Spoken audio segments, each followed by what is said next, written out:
Hey, I'm Yogi Don, your octogenarian yogi. When I began yoga in 1996, I was 57 years old and stiff as a board. I could hardly reach below my knees. In these videos, I'll share what I've learned over the years about yoga's ethics, its philosophy, its poses, its breath work, and meditation.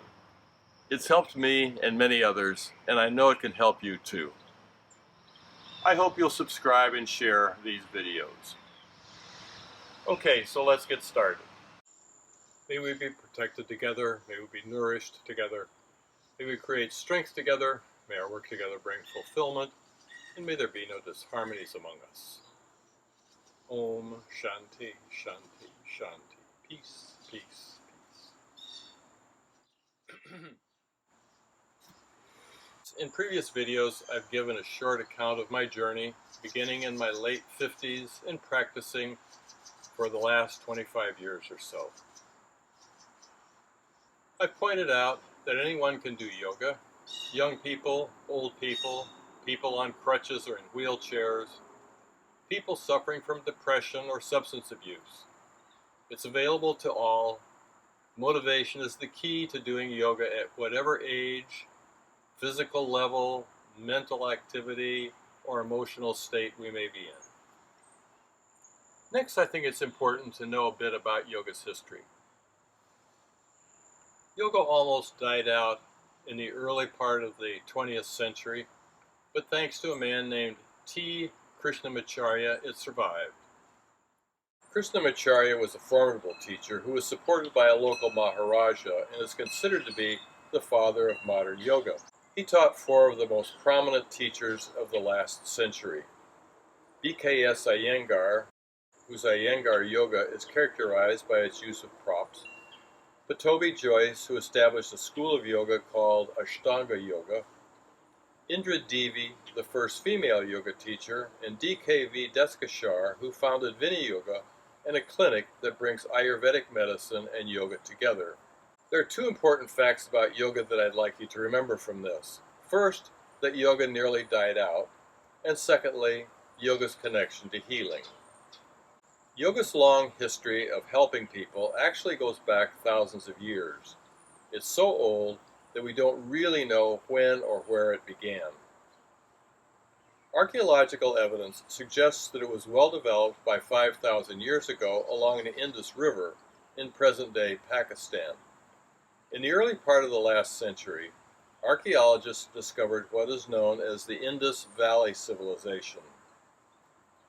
A number of clay tablets were recovered at and around a site called Mohenjo-Daro that depict people sitting in very advanced yogic poses, sometimes surrounded by wild animals, sometimes with people engaged in their daily activities, and in at least one case with some very high-status individuals paying respects to a yogi.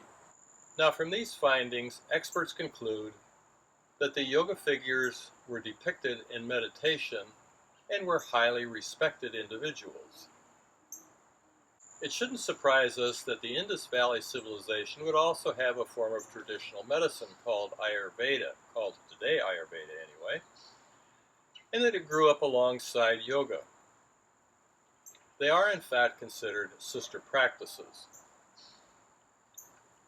For the next 3,000 years of yoga, yoga was passed on orally from teacher to student, with the student's correctness of memory checked by various techniques, like singing the text or reciting it backwards to preserve accuracy.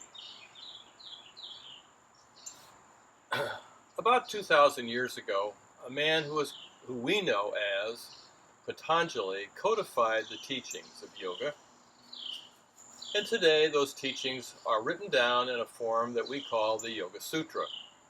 The Yoga Sutra contains approximately 196 lines of text, each line being a summary of a larger and fuller teaching.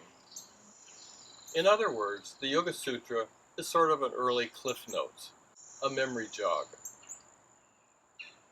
Sanskrit, the language of the Yoga Sutra, is a terse and concise language. It begins by saying, "Now the teaching of yoga." The word "now" is used in the sense of be here now, be present, but also in the sense of, okay, now you're ready. Now you're ready to learn about yoga. The next line, as far as I'm concerned, is the real kicker. It says, yoga is the ability to restrain random thoughts.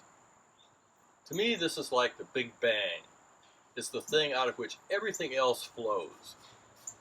In this one short line, and in Sanskrit it's 4 words, Yoga Chitta Vritti Nirodha, is packed all the teachings that are yoga. Everything else flows out of this one line. Now, how often have you stopped and wondered, where did that thought come from? How often have you continued a conversation in your head long after the real conversation was over? Ever ruminate on past happenings, on past hurts? Ever conjure on how you're going to put somebody in their place who has wronged you? These are the random thoughts that the Yoga Sutra is talking about. In common terms, we sometimes call this our monkey mind. There's research that says that we spend about 48% of our waking lives in our monkey mind. In recent years, neuroimagery has helped researchers to identify a network in the brain responsible for this monkey mind. They call it the default mode network, and it's responsible for our daydreaming, our ruminations, recalling old memories, envisioning the future, monitoring our environment, and thinking about the intentions of others. It also asks questions like, what if Joe doesn't like me? And what if Mary discovers that I can't handle the project that she assigned me? But it's also a useful tool that has helped us to survive and to plan strategies of survival. I need to plan for what Mary might say about how I did this project. The default mode network operates in the past and the future. Unchecked, it can just about drive us crazy. It can also get us into trouble. I remember my mother warning me, idleness is the devil's workshop, and that's just another way of thinking about the default mode network. Remember I said that the activity of the default mode network took up around 48% of our waking lives? So what about the other 52%? Well, there's something called the task positive network. And when we have something to do, like figure out a Sudoku puzzle or do our taxes, the default mode network shuts off and the task positive network comes online. The default mode network operates in the present so that we can work on the task at hand. These two networks are binary. They're like a light bulb. The light bulb is either on or it's off. If we have a task that needs to get done right now, the task positive network comes online and we work on that job at hand.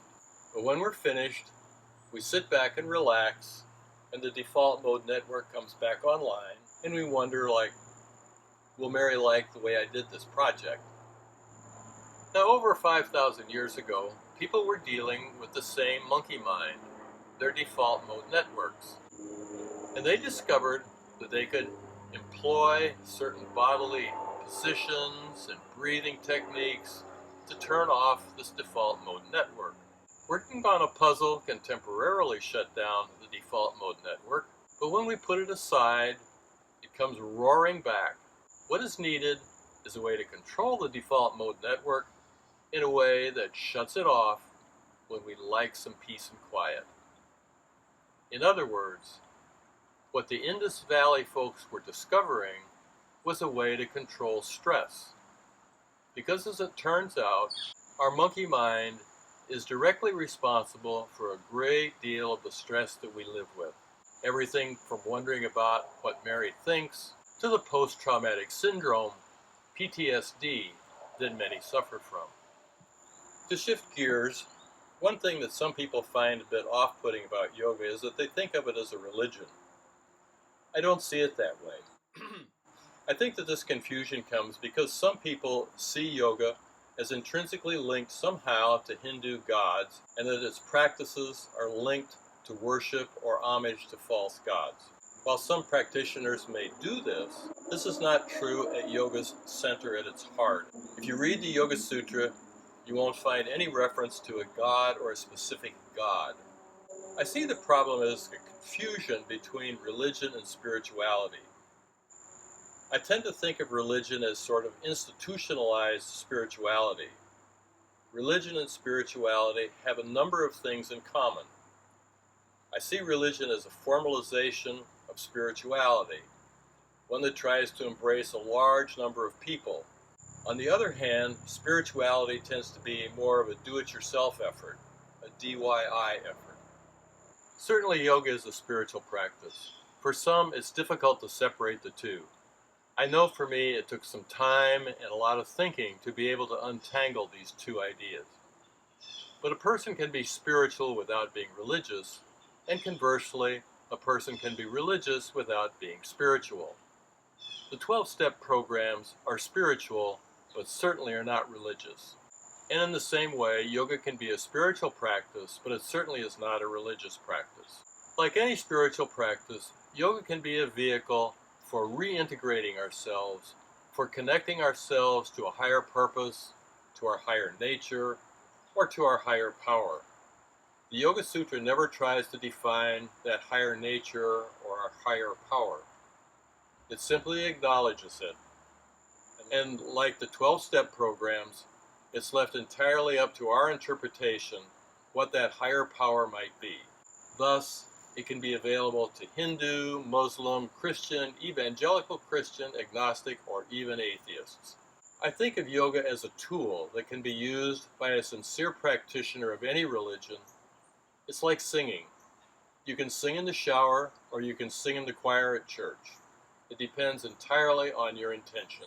And let's keep this idea of intention in mind, because it's not just what we do that is important, but why and how we do things that's important. Now, before we do some yoga postures or asanas, I'd like to mention a woman named Tao Porchan Lynch. She was a certified yoga teacher.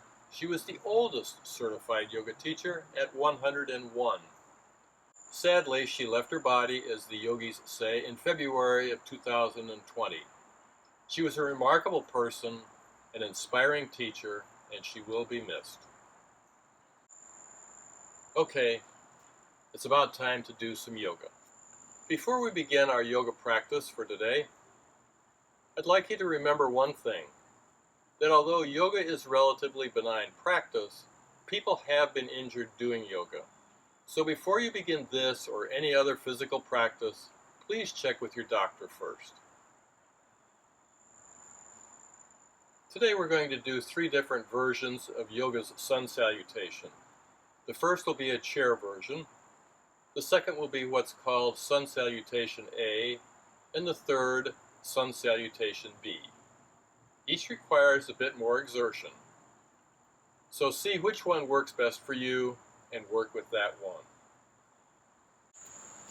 Okay, we're going to do a sun salutation, a chair version of the sun salutation.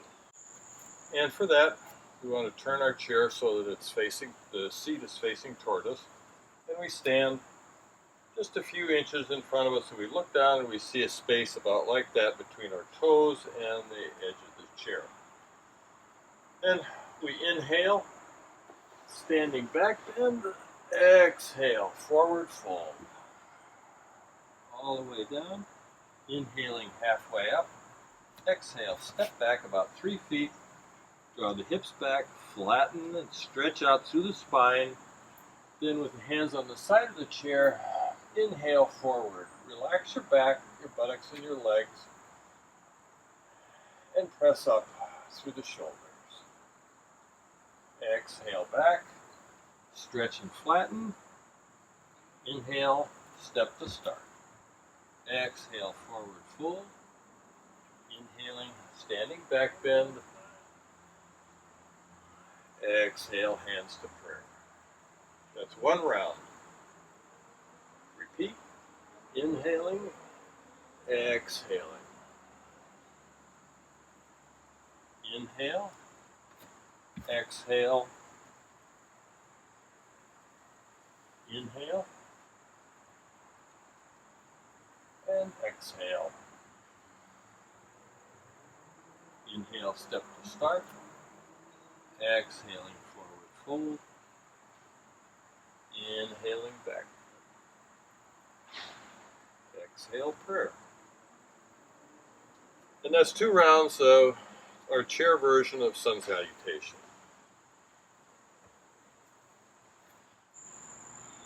We're going to do sun salutation A, and the best way to begin sun salutation A is to step toward the front of your mat with the feet slightly apart, shoulders back,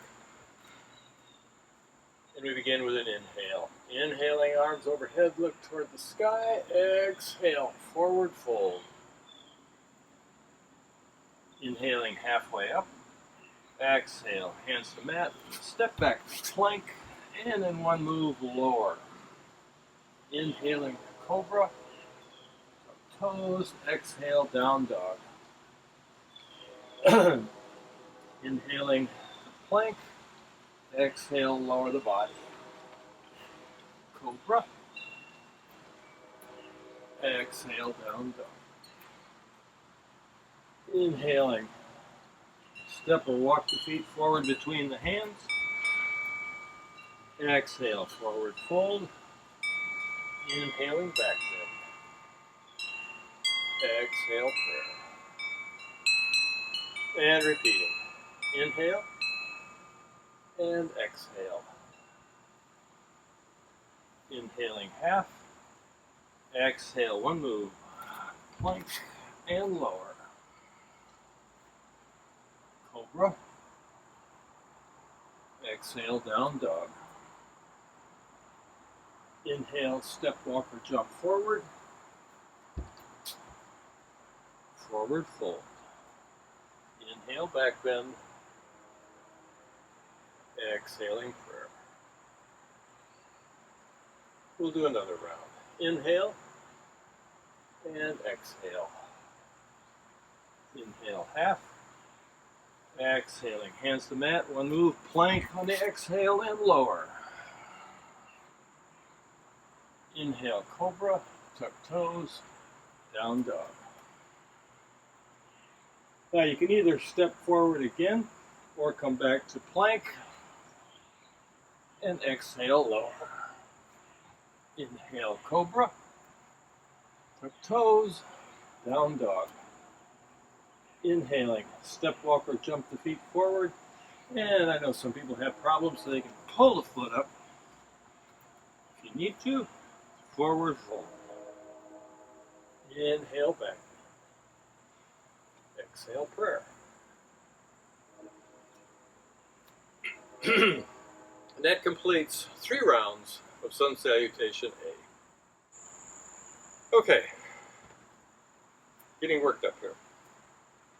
Sun salutation B. Inhale and exhale. Inhale, half. Exhale, hands to mat, one move. Step back to plank, exhaling, lower. Inhale to cobra. Tuck toes, down dog. So far we're the same as sun salutation A. Now we're going to step the right foot forward, and I'm going to mirror you. So step the right foot forward, heel to mat. Inhale into warrior pose, warrior one. You can hold for a couple of breaths if you'd like, or move directly back to exhaling, plank and lower. Cobra, down dog. And again, you can hold if you'd like. Make down dog be a resting pose. And when you're ready, on an inhale, step the left foot forward. Warrior one. Again, you can hold if you'd like, or move directly on the exhale Back to plank and lower. Inhale, cobra. Exhale, down dog. Inhale, step feet forward. Forward fold. On the exhale, inhale back. And prayer.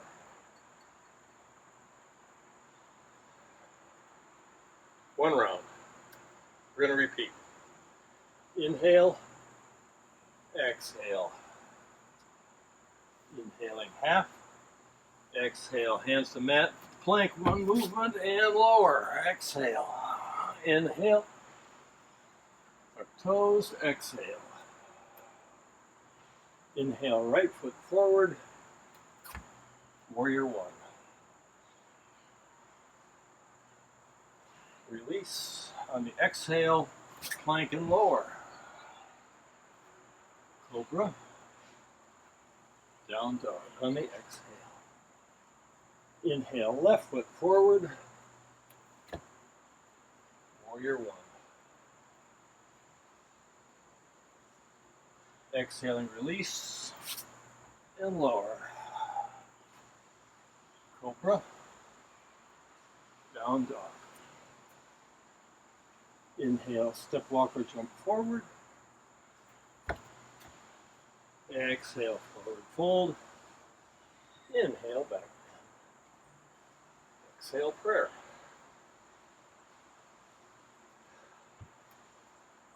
And that's 2 rounds of sun salutation. Sun salutation B. Thanks for watching, and remember, you can do as many of these as you want. Follow them one after the other. I would suggest that you find the one that works best for you where you are and use it. The chair pose, the chair version of sun salutation A, or sun salutation B. Again, thanks for watching, and we'll see you the next time. May we be protected together. May we be nourished together. May we create strength together. May our work together bring fulfillment, and may there be no disharmony among us. May we be friendly toward the joyful, compassionate toward the suffering. May we celebrate the good in others and remain impartial to their faults and imperfections. Om Shanti, Shanti, Shanti. Peace, peace, peace. Namaste. Thank you for being here, and I hope to see you the next time. I hope you'll subscribe and share these videos.